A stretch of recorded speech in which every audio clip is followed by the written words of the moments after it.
Wala siyang ibang hiniling pa. Anong sabi niya? Umakyat ako ng Malacanang, bumaba ako ng Malacanang.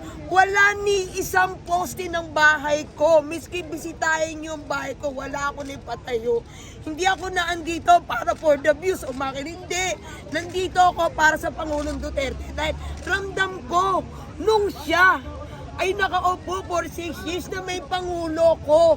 Ngayon hindi ko ramdam. Wala akong naramdaman. Bumaba kayo sa ground. Kami nagsasurvey. Ina-upload namin yan sa YouTube namin. Tingnan nyo kung ano yung sinasabi ng sambayan ng Pilipino. Ang hinanakit at galit na. Pero anong ginagawa ng gobyerno to? Wala pa rin, nagtutulog-tulugan na akala nila sila pa rin ang hari.